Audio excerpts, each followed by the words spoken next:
Yeah, you look good, but can you cook good? Can you read, or is your brain like wood? Do you have sex, or do you make love? How do you live? Do you give, or do you take love? Girl, you're so fine, could you be mine? Or do a slap in the back of a whip whack line? Yeah, the fruit looks right, but that ain't my type of hype. Yeah, right. Ow!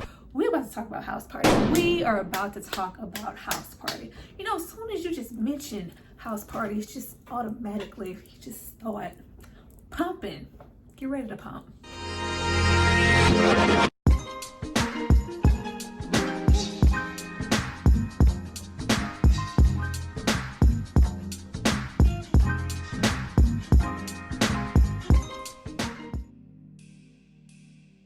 Hi you guys, welcome back to my channel. It's Tyra here with another struggle review, here to discuss House Party. Now this movie is from 1990 and it stars Kid and Play. Now before we get into all things the ultimate House Party movie with a little bit of colorism thrown in there for good measure, I need you guys to drop down and subscribe to my channel and like this video. I'm gonna give you guys a moment to do that, and then we're gonna come back and discuss hype, how, then the propaganda in the land of supply and demand. A girl without a mind ain't human. She gotta be more than just a butt that's booming, assuming and grooming the life for a lover undercover. Not someone that'll hover over me like a bird. That's when I said word, girl, I ain't with that. Yes, girl, you better kick that ass. Go back.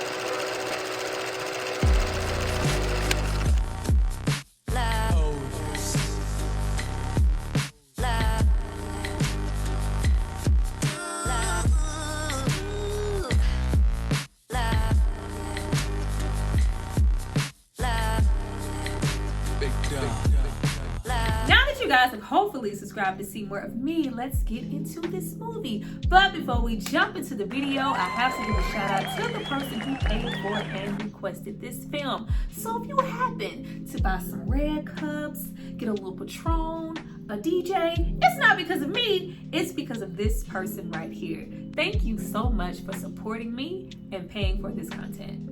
Now, getting into this movie was written and directed by Reginald Hudlin. You're probably most familiar with him for this movie, movies like Marshall, Boomerang, and definitely Bebe's Kids. Now, before, House Party was a short film that he created when he was a student that ultimately turned into this movie that was supposed to be for the Fresh Prince and Jazzy Jeff, where I am so glad that that did not happen. Though I love, Will Smith and DJ Jazzy Jeff, they are an entirely different vibe. Kid and Play, to me, had so much funk about themselves, so much flavor, all of this swag. They could dance. They were lyrically inclined. I mean, don't mistake it. Though you might not hear a curse word and it was considered happy rap, the boys could actually rap. All the way down to them being a duet, that high top fade, the dances, being a part of the culture. To the point that if you only see their silhouettes, you still know exactly who they are.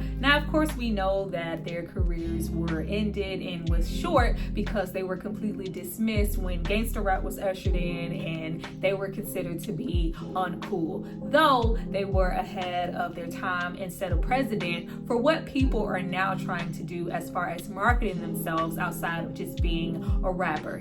Commercials, cartoons, movies, the whole nine. Thank you, Christopher and Christopher. Now, watching and taking notes for House Party made me run out of ink in my pen. There were so many things to notate, so many things to think about, like this movie being one of the first, if few, Black-led successful franchises. Now, of course, in the 70s, we had Blackula and them, and Eddie Murphy was absolutely running the 80s, and we got the 48-hour films and the Beverly Hills Cop films. But I ultimately believe that because of the duo that we have here, that opened the gates for something like a Friday to be so successful and have so many sequels.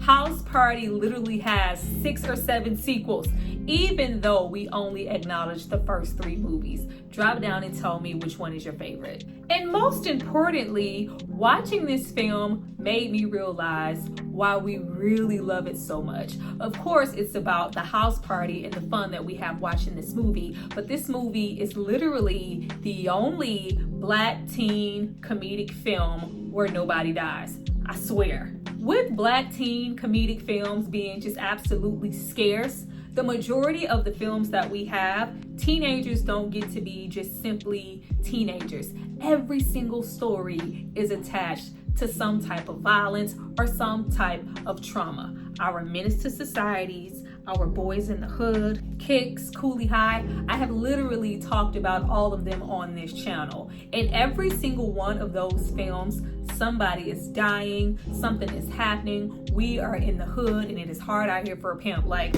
can we just be kids? We do not have, those Back to the Future films, the Clueless films, the Breakfast Club, 16 Candles. We don't get that. And even in ATL, I was finna say ATL, but Ant got shot. Like, it's always connected to something negative. Outside of the Inkwell, Crooklyn, and Roll Bounce, this is literally all we have. Oh yeah, shoo-biddy-doo-biddy-dwee-dwee. Well, alright. Ow, shoo-biddy-doo-biddy-dwee. Everyone's having a party. Oh yeah, we get some Luther Vandross. And this movie coming on, letting you know we about to blow the roof off of this party that Play is having. We are introduced to Kid here first. He is biracial and being raised solo dolo by his strong, single Black, hardworking dad who is widowed. Portrayed here by the late Robin Harris, who passed not too long after this movie was made. I just love what he represents here. Like, not only a father here, deep dark chocolate father, but he is a single dad doing his best to steer Kid in the right direction.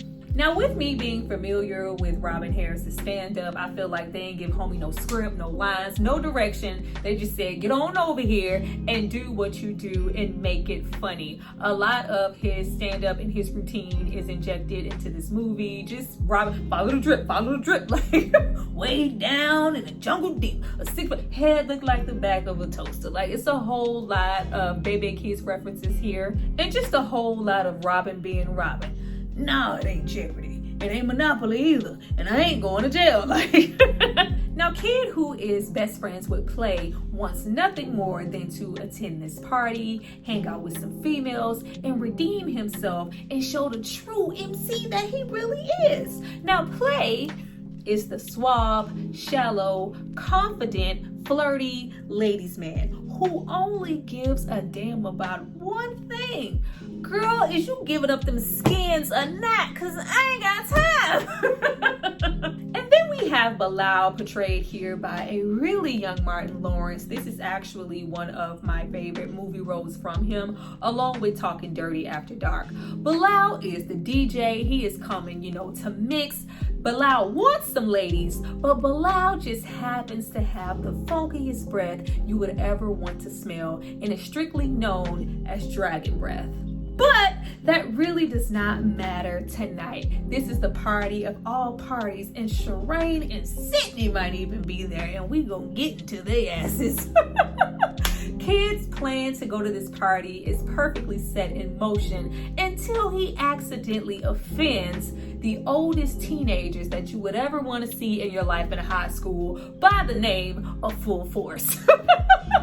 I don't know why they appear so old. I think it's, the buffness, but they are all pretty much the same age in this movie. Nobody here is a teenager, matter of fact. We have Kid here, I think he was the youngest at maybe 25 and 26 in his film role, and Play coming after that, and we have Stab, them being, closer to 29, 30 and on up, but they just look old as hell to be in this high school. Like, that's somebody's father. Stab and the crew did an awesome job here in this movie. From them to Kid and Play in this really low-key being their first film roles, they did really good as the ultimate buff, scary high school bullies. They had really memorable, one-liners. You know what? I smell something. What you smell, bro? I smell pussy. Like, you run around town like in heat. Me and my boys can't be beat. Wherever you go, we can smell you like gas, and we're gonna kick your funky ass. Like Pee-wee and the voice, Bow-Legged Lou and the voice of it all. Yeah, as they come running out of the burning house. Burning house? Yeah, burning house. Hey, wait a minute, Stab. I was just talking about kicking some funky ass, not burning people up. They literally have multiple coincidences to where they are bumping into Kid, having altercations, trying to physically kill him relentlessly to no end on the night of this house party. I actually hate the fact that they are just strictly known as the three bullies from the house party movies, when in actuality, they are really successful on the music and the producing and writing side of the music industry. They have been in the business for a long ass time, not strictly just with their group Full Force, but writing for groups like Lisa, Selena, James Brown, Britney Spears, NSYNC, Backstreet Boys, all of them. They paid. Let's get into what we really love about this movie. The simplicity of this movie and a time that's long lost in comparison to now. The passion that Kid has for going to this party and it being just the end all to be all because nothing else is happening as big. It's just absolutely crazy in comparison to now. Missing this party in the aspect of being on punishment. Child, when the last time you heard somebody say, I'm on punishment? Whole different discipline happening now, but we have a phone call and maybe a letter being sent home standing in the way of me attending the party of the year. It just brings back those nostalgic memories of being young, trying to change a D into a B, having to take, a bad report card home for your parents to sign. Just a simpler time of needing and wanting to sneak out without the internet, a cell phone, social media. Outside of maybe your very own landline phone, this is the ultimate way that you could connect with your friends. And if you happen to miss this party, it's literally the topic of conversation for weeks that you are not a part of. I'm going to this party. Now, before we move any further with the party, we have to talk about the colorism all up and through this movie. I really try to stay away from those topics and just enjoy the films for face value. Of course, with us going back, talking about films from the 70s, 60s, 90s on up, they were trash. They were trash in so many ways, but there were so many things here with colorism, Jezebel trope, texturism, just things that I could not ignore. But it's not only here with Shireen and Sydney, it's always here with Kid and Play also. Not just in this movie, but every movie that they have done together. Let's just start with Shireen. Shireen is the only one in this film out of all 5 of the teenagers that we meet and follow, Bilal, Kid, Play, Sydney, who lives in the projects with a house full to capacity and the Kool-Aid to match. Shireen's clothes are considered to be a little tighter, a little bit more revealing. It's really subtle, but it shows. She is really giving off strong, dark-skinned Jezebel spirit vibes. Constantly wanting to be the object of affection and be desired by both boys, wanting all of this attention, when deep down she has no intentions or really good intentions on being with either one of them. She just simply enjoys the chase and being the center of attention. That's when she's not being objectified all around, just for simply being a project girl. She lives in the hood. She's considered to be an easier target sexually than Sydney is. Both Kid and Play, for the majority of the movie, solely desires only Shireen because they feel like she has something to offer up. Whereas we have Sydney is portrayed here as lighter, innocent, probably not as promiscuous as they perceive Shireen to be, just solely based off of where she lives and the color of her skin. We're talking about Sydney here, good hair, deaf body there, good hair. Even when we get into the way that Kid or Play approaches her, there just isn't a whole lot of desire to be had there. She's considered an option, but it's almost like she's kind of on a pedestal, whereas Shireen, that's the ultimate goal, to conquer that, because it's Shireen, back up.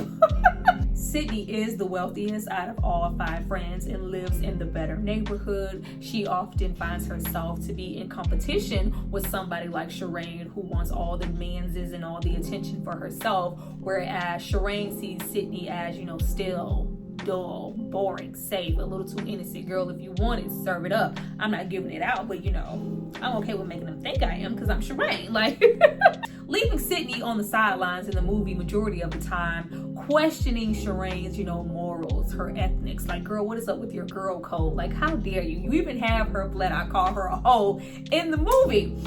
Why, going back to recently watch this now, I never identified that neither one of these women were checking for play. Though Sherane flirted with the idea of play and they seemed to have a little chemistry, Kid was always in game. Even when we are first introduced to the two in the cafeteria, we beeline play when he invites us to his party. But when we see Kid, we both take time to stop, engage, bat eyes, and flirt. Even, when they are discussing the party, who's going to be there, Bilal with his bad breath. And, when we mention play, not too much fanfare. But when we talk about Kid, he got a cute thing happening. I could see it. I might even give him some if he didn't act so immature. They never wanted play. I was like, wow. Getting into play and Kid and the dynamics that they have in the movie, play is always portrayed to be a trash individual. He's a womanizer, crude, rude, only wants sex, a poor friend. He's dismissive, raunchy, disrespectful. For so often in the movie, they portray play as a poor friend to really everybody around him that you forget that he and Kid are supposed to be best friends. Whether he is ranking on Kid constantly for being, immature, not jumping at sex at the first opportunity, leaving Kid on the street when he is trying to flag him down for a ride in the dark on a dirt road, like, yeah, ain't no room in here. Nah, we'll see him there. Telling Kid that he can't rap at the party, that his rhymes are weak. And my ultimate favorite, completely trashing Bilal's equipment, stuffing it into his back seat and into that trunk, just so he can prioritize taking a girl with him at that moment, than taking Bilal and the actual DJ who is DJing for your party for free. Leave it alone. Leave it alone. Like, play, don't play. Leave it, you fucking up my shit. Like, did not care. He was scratching, bam, it's in there. Like, where am I gonna sit? Where am I supposed to sit? She gonna walk. Like, if I'm a bitch, your mama's a bitch. What you say? I'll fight a girl. Like, Bilal was hella disrespectful throughout this movie too, but just situations like that, we really don't display play in a really positive light. If he hadn't went out of his way to get Kid out of jail at the end of the movie, where were they friends? But when we get into Kid, on the other hand, our biracial, light-skinned Kid is a sweetheart. He's really considerate. He's, innocent, honest, noble, take heed of, all the advice that his father has for him. He listens. He just, happens to sneak out because he really wants to go to this party. He's a gentleman. He walks the ladies home. He is, as any teenage boy would be, interested in sex, but he's not constantly pressuring anybody. He is considering, protection, not having any babies, or like, oh, he was just everything. It's just the upstanding citizen of the movie. And I would have let it slide. But they do this with their dynamic in their relationship every single movie. If it would have just stayed in the House Party franchise, I would have let them have it. The dynamics of, the characters are established within the film, but I don't think it's anything crazy that play never really seems to mature throughout any facets of every single sequel. He always has his own agenda and he is always immature. But hey, this is who play is. And I would have let them have it if it would have stayed here within the House Party franchise. But when we go all the way over to the left with something like Class Act that has nothing to do with House Party, those dynamics of who they are as characters is always still there. Morally, emotionally, facets, Kid is always portrayed to be a little bit more elevated than play. But now that we got that out of the way, let's get into the movie. Let's get into the party. I love the running gag of everybody watching, the same infomercial. No, my brother, you got to get your own. Like, I just love that so much. But the party here, the soundtrack to House Party is just so dope and hits so well with the heat wave always and forever. Ow, each moment where you're soft, warm, and cuddly like my hush puppies. Like the fun house that plays in the beginning, the ultimate ain't my type of hype. Y'all know I love that from the beginning of this video. The kid versus play battle, like the fun house that plays in the beginning as kid takes his shower, that Public Enemy Flavor Flav that's hitting you in the face as soon as he enters the party. Flavor Flav is the son, Public Enemy number one. Bam, fuck it up. Ow. It's a good time. Like, it really gets you in the mood to be at a party. Not just any party. This ain't no TikTok red cup holding up the wall. When I tell you they were dancing, panting, sweating, penises swinging in slacks, jeans, booty, like everybody is just on each other. Everybody is like low-key dressed and covered, still having fun. And there is not a phone or a hindrance in sight. So often now I find when you go to any social event, everybody isn't so much basking in the party or the fact that you are all there together, able to dance and have a good time, because everybody is always trying to tweet something, capture something, story something, instead of living in the moment. This movie is all about sneaking out of the house just for an opportunity to live in the moment, and we don't have that anymore. Not even just that, the well-roundedness of everybody who is in attendance at this party. My worst gripe with the remake of House Party that came out recently was all of the endless cameos that served not one freaking purpose. Here, everybody serves a purpose in the story, whether it's chill, repeatedly bumping the table. Don't bump the table. I'm trying to mix. Man, I just helped you out. Thank you. Like, back the hell up. Whether it's groove, dancing, backing homegirl into a corner, getting drunk all the way to the point that he passes out and they have to pack him home. John Witherspoon upstairs wants you to, Walter, what are you calling the police? Like, oh, hey, baby. Yes, you have got some nice one. Walter, yeah, baby, I'm just playing. You need to come out here and see what she eating so you can get you some. Like, I love the fact that he is here with BB Drake yet again.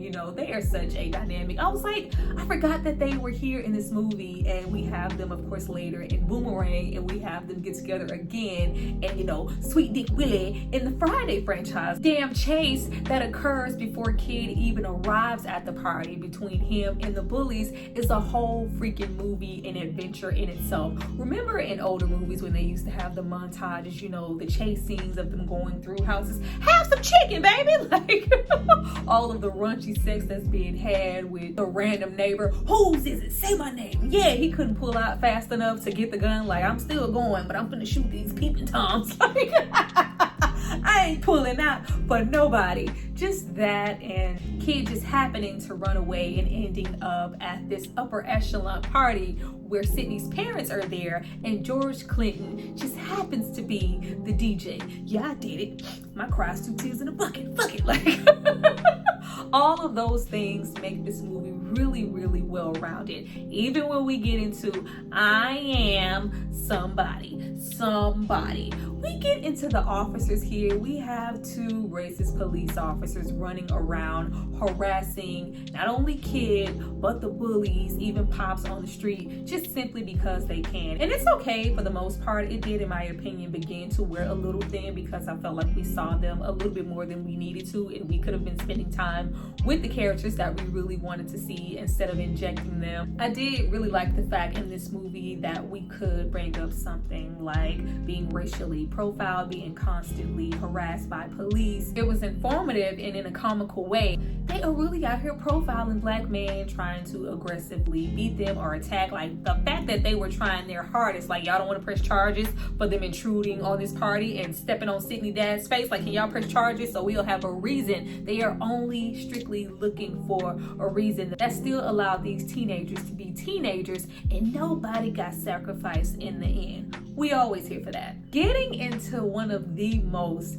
iconic dancing scenes in a movie ever that has been tried, replicated multiple times by many of us. Even if we failed, everybody once upon a time, at least twice in your life, have tried to do the kid and play. Yeah, they went to that b-boy dance school. Like, let's not even disregard Miss Tisha Campbell here in this film. Like, the fact that she went from doing School Days a few years earlier and we transitioned to her looking all of 17 here in House Party. When we speak on, you know, triple threats and, you know, oh, they can do it all, Tisha rarely gets mentioned. Tisha can sing her butt off, she can dance, and she can act. Like, give it up for Tisha.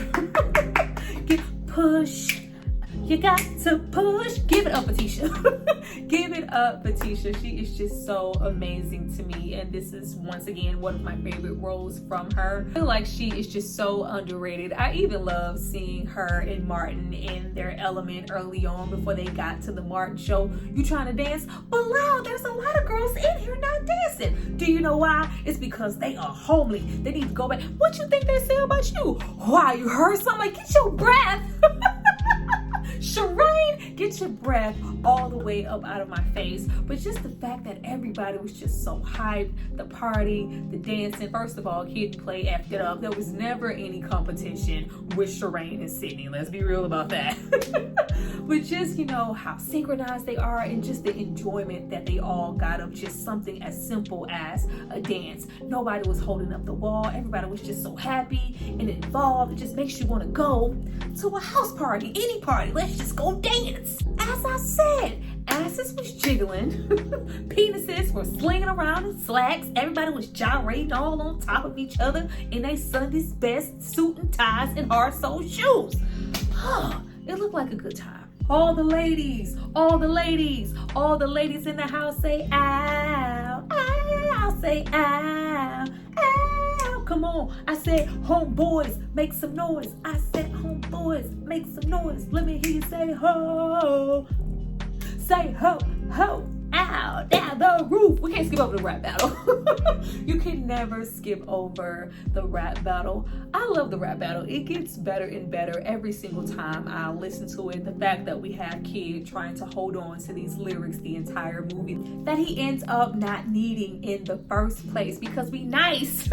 Just bringing back those older vibes of, you know, the 80s and the 90s, that competition where it wasn't so much about what you had on, what you were saying, how much profanity you could squeeze into one bar, just how much more lyrically inclined I might be than you. Real good competitive spirits. The PLAY just is to say hi, asking you, may I tell you about the day I picked up the microphone, the pad and the pen out, the legend of the champ begins, the party host with the most, giving you a dose. See, I just like two lines forming, make sure you step some fellas in the back, no girls by the bedroom. My name is Play, don't dare play me cheap. The microphone is a broom and I'ma sweep you off your feet with feelings that you never felt. Ow, another notch in the belt. Don't you just love it? It's just so freaking memorable. Once again, the boy's blown smoke about what he wanna be, but he isn't and wasn't in it. Ain't never gonna be possible, cause I got lots of pull. And when you rhyme, oh, there's lots of bull. When it comes time to step to the mic, I don't sit around. Play, you know I don't kid around. So come with it, boy, don't even hide your best, cause kids spell backwards describes your best. Like, it just flows out like water. There's no missing the words that I laid out. You didn't play, you just got played out. You did.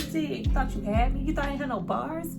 Now, of course, the movie doesn't stop just because the party is over. Play wins your next party. Play wins your next party. I let you in my house and you dog me. Step, like, look at the log in that motherfucker. I realized going back to watch this movie just how non-stop it is. As soon as the movie comes on and we hear that, oh yeah, shoo-ba-da-doo-ba-da-dwee, it's just non-stop. The movie is on a roll. We really get into Sydney actually liking Kid, even though he wasn't giving her any attention because his goal was always Shireen before he walked her home. Is that being Cardan? No, I knew it wasn't being Cardan. I knew that. Like, I won't take offense to the fact that you asked me to dance after you asked Shireen.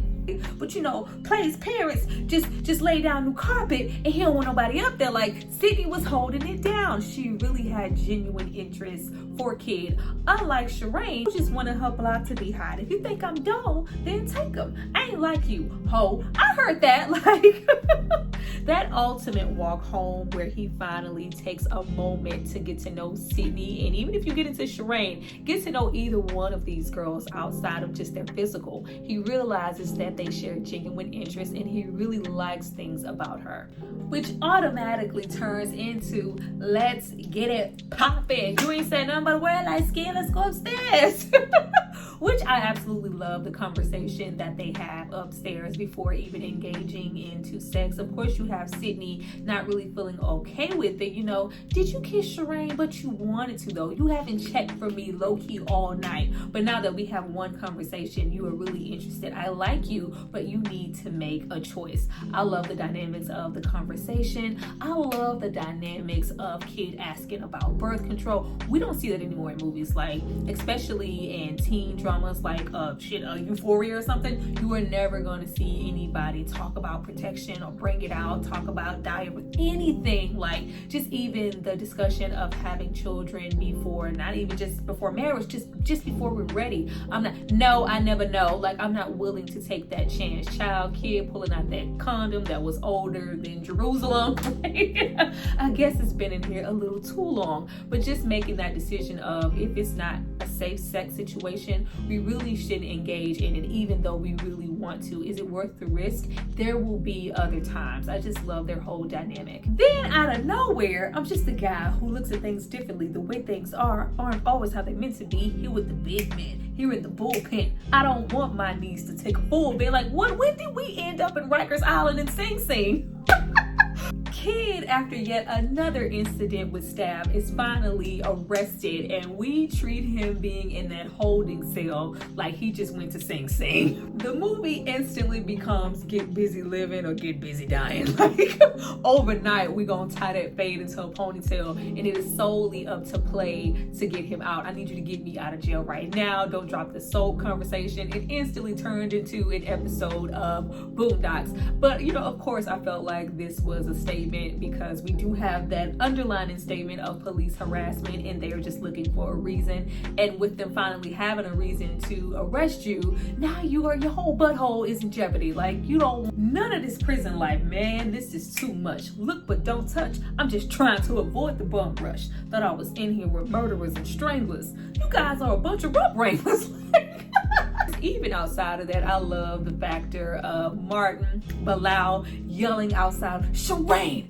Shireen! Like, Shireen! Man, why you was gonna leave it, man? I saw you want to be alive. I ain't seen no sense in, both of us dying. Of course, we had to sprinkle in some more of Play being a bad friend. But we have them all in the end band together. We have Play come through and finally show up for Kid in the movie and get him out of jail. We have had a full-blown crazy night just to go to a house party. In the end, we have Kid who has made the ultimate sacrifice but has had the time of his life. He shares the juiciest of kisses with Tisha Campbell that make you feel like they rubbed on each other's knees in the back somewhere. But it's just all a good night. We check Play and Bilal, all of that misogyny, child play. If she get pregnant, let that woman deal with that. That's her business. You was supposed to knock Sydney down. Good hair, deaf body. Play, go to the corner. Go sit in the corner. And to top it all off, we end off with your ass is mine. The ultimate, that bell, whoosh, that good ass whooping bell. Like, oh, you risked it all. Hopefully it was worth it, because now you're getting beat up and you're probably going to be on punishment even longer. But you know how it is back then, especially way back when, it was definitely worth it for a house party. Well, you guys, that was my review for House Party. Everybody get funky. I'll go against the family. Whoa. I hope you had fun. I hope you guys had fun and had a good time with this review. As you can see, I had a real good time. I was over here getting my life. Please drop down and tell me what you thought about my review. What is your favorite house party film in the franchise? Is it 1, 2, 3? We ain't going beyond that because that's all the options you need. But I look forward to reading you guys' comments. Thank you so much for watching this video. Be sure, don't play, don't play. Like, share, comment, subscribe, tell a friend to tell a friend because that helps me out. I see you guys next time. Bye.